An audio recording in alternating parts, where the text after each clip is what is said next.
Bienvenue sur Africa 24 dans cette nouvelle édition de l'Africa Tonight. Voici les titres de l'actualité.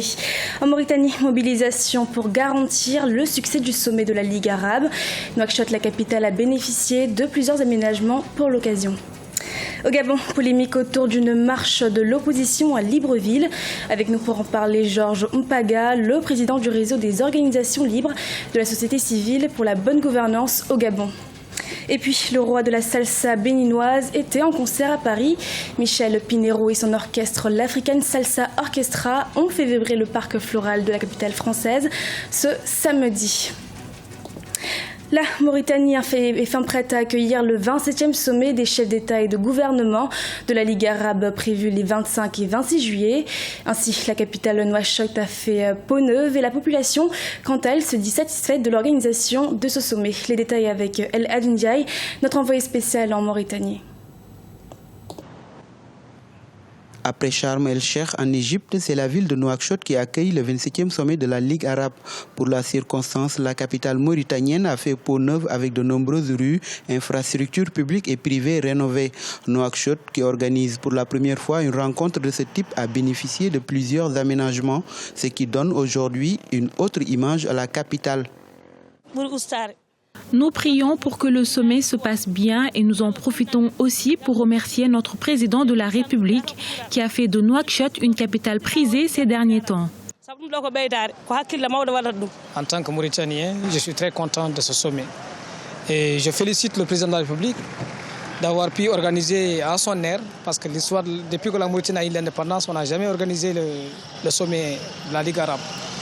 Donc le président, qui a été notre président que nous avons soutenu et qui a beaucoup travaillé pour le peuple, qui a beaucoup fait pour surtout les infrastructures routières et sanitaires éparpillées à travers la Mauritanie. S'il arrive à organiser également la Ligue arabe, c'est pour nous une occasion de le féliciter, de le soutenir. Cette rencontre de 2 jours abordera de nombreuses thématiques liées à la sécurité dans le monde arabe, mais aussi au renforcement de la stratégie diplomatique de l'organisation. Pour les autorités mauritaniennes, la bonne organisation du sommet de la Ligue arabe est un défi à relever, mais selon de nombreux observateurs, la Mauritanie, qui veut aujourd'hui s'affirmer comme une entité arabe, ne devrait pas négliger la forte présence négro-africaine au sein de sa population. Sans doute, cet aspect doit être pris en compte. La Mauritanie doit être bien vue par la Ligue arabe. Et pour cela, il est important que nous arrivions à nous départir de certaines idées qui ne sont pas d'ordre à réunir le peuple de la Mauritanie. On est quand même fiers d'accueillir ce sommet. Donc je pense que si le sommet doit se passer, les Arabes doivent surtout mettre en avant leur foi islamique, mais pas la langue arabe. Les délégations participant au sommet de la Ligue arabe sont déjà présentes à Nouakchott. Les travaux des chefs d'État de l'organisation démarrent ce lundi matin. Et sachez qu'Africa 24 est au cœur de cet événement. Vous pourrez suivre à partir de ce lundi l'ouverture de ce 27e sommet en direct grâce à une émission spéciale présentée par Graziella Tchakounte en compagnie de nos envoyés spéciaux à Nouakchott, capitale de la Mauritanie. Au Gabon, une marche a été organisée ce samedi par l'opposition qui avait pour objectif de démontrer sa capacité de mobilisation, mais elle a été dispersée très tôt par les forces de l'ordre gabonaises. Les autorités qui indiquent que la manifestation n'avait pas été autorisée. Reportage de Douglas Untuntum, notre correspondant au Gabon. Les forces de l'ordre ont dispersé à coups de grenades lacrymogènes ce samedi à Libreville une marche des opposants au régime d'Ali Bongo Ondimba. La marche était conduite par le président de l'Union sacrée pour la patrie, le professeur Albert Ondossa. À ses côtés, 4 candidats à la présidentielle du 27 août 2016, à savoir Ginzou Bandama, Kazmi Oyemba, Ben Moubamba et Léon-Paul Ngolakia. Nous commençons ce jour notre marche pour la liberté, un combat démocratique. Nul doute que nous vaincrons parce qu'aucune dictature n'est venue à bout d'un peuple déterminé. Selon les principaux acteurs de cette manifestation dispersée, la marche devait être un test pour l'opposition de démontrer sa capacité de mobilisation. Dans le feu de l'action, Jean Rovi Dabani, correspondant télé et radio de plusieurs médias internationaux dont l'AFP, a été molesté par les gendarmes en furie. Après un bref tour dans une clinique, le journaliste est rentré chez lui avec quelques hématomes. Je rappelle qu'il ne doit pas y avoir de désordre. Et la sécurité que nous avons mise en place doit être à même de maîtriser les infiltrés.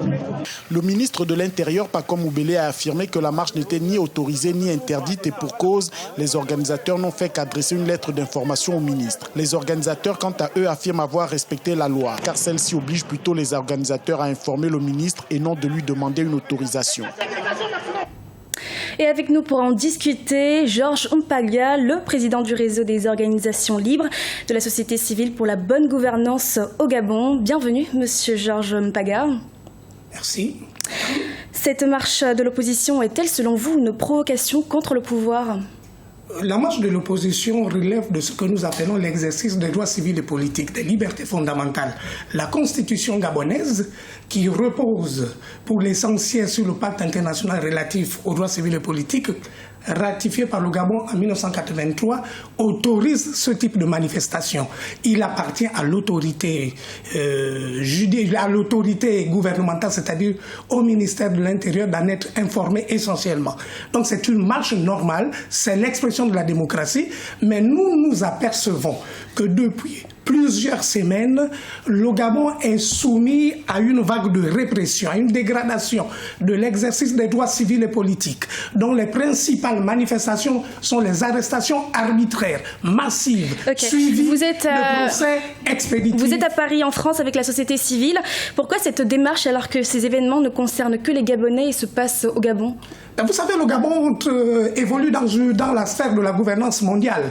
Et la France, qui a une histoire particulièrement longue, singulière avec le Gabon, et séculière bien entendu, a une responsabilité importante, a une influence aussi importante dans, si vous voulez, la gouvernance démocratique au Gabon.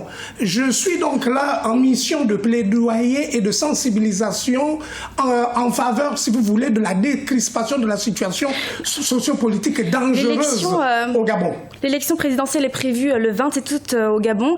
Donc vous contestez la candidature du président sortant Ali Bongo Ondimba. Est-ce réellement la contestation que les Gabonais attendent ? N'y a-t-il pas d'autres priorités pour le Gabon ? Vous savez, le problème de la Constitution est la mère des lois. La Constitution est le fondement sur lequel repose la démocratie et les institutions du Gabon. Or, la première institution, c'est-à-dire le président de la République, se voit, si vous voulez, victime d'une défiance politique qui résulte de son état civil problématique. Il s'avère que le président de la République gabonaise actuelle, Ali Bongo Ondimba, a présenté 4 actes de naissance différents. Selon la loi gabonaise, il est dans un cas de faux et usage de faux. Donc il a parjuré. Monsieur Ali Bongo, de ce fait, ayant violé la loi, la disposition de l'article 10 de la Constitution est claire. Si Monsieur Ali Bongo veut, n'est-ce pas, se représenter à la présidence, il se soumette à un test ADN. Et que propose votre réseau alors ? Vous dites ? Que propose votre réseau ? Notre réseau propose le respect de la Constitution. À l'ensemble des candidats, qu'est-ce que votre réseau propose ? À tous les candidats, c'est-à-dire ? L'ensemble des candidats, qu'est-ce que votre réseau propose ? L'ensemble des candidats doivent Parce que vous parlez que du président sortant, Notre problème n'est pas essentiellement le président de la République. Son bilan joue en sa défaveur. Monsieur Ali Bongo a installé un climat de terreur depuis qu'il est arrivé. Merci beaucoup. Merci beaucoup, monsieur Georges Mpaga. Merci beaucoup encore d'avoir été notre invité ce soir. On rappelle que vous êtes le président du réseau des organisations libres de la société civile pour la bonne gouvernance au Gabon. Merci. Je vous en prie, madame. Le roi de la salsa béninoise, Michel Pinheiro, est en concert ce samedi 23 juillet au Parc Floral de Paris. C'est avec son orchestre, l'African Salsa Orchestra, que l'artiste musicien s'est produit devant un public d'environ 300 personnes. Un sujet de la rédaction. Musicien, chanteur et compositeur émérite béninois, Michel Pinheiro s'est produit sur scène ce samedi 23 juillet 2016 au Parc Floral de Paris en France. L'occasion de dévoiler au public venu nombreux danser au rythme de la salsa africaine ses dernières créations musicales. C'est pour la première fois de ma carrière que je viens jouer au Parc Floral. Et je présente en même temps un nouveau concept parce que d'habitude nous sommes 8 sur scène et ce soir Nous serons 15 sur scène. Un Béninois qui joue de la salsa, atypique au premier abord. Toutefois, ce genre musical prend, selon l'artiste, ses racines dans les sonorités traditionnelles africaines. La musique afro-cubaine n'aurait pas existé s'il n'y avait pas eu la traite négrière. Si des Africains n'ont pas été déportés vers Cuba, il n'y aurait jamais eu cette musique là-bas. Peut-être que je l'aurais inventé ou quelqu'un d'autre l'aurait inventé au Bénin parce que les tambours qui se jouent au bata, tout ça, c'est des tambours que j'entends dans ma culture yoruba.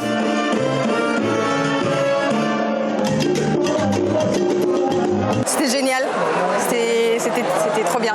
Il y avait spécialité salsa et africain, donc du coup les deux c'était génial, c'était superbe, il y avait du monde de partout.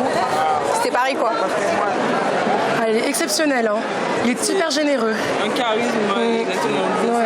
Et puis polyvalent, en plus souriant, de bonne humeur. Ouais. L'African Salsa Orchestra est un orchestre né en 2014, emmené par Michel Pinheiro. Le groupe est une machine à vibrer au rythme de la salsa africaine qui s'exporte de Cotonou au Bénin, à Cuba et au reste du monde.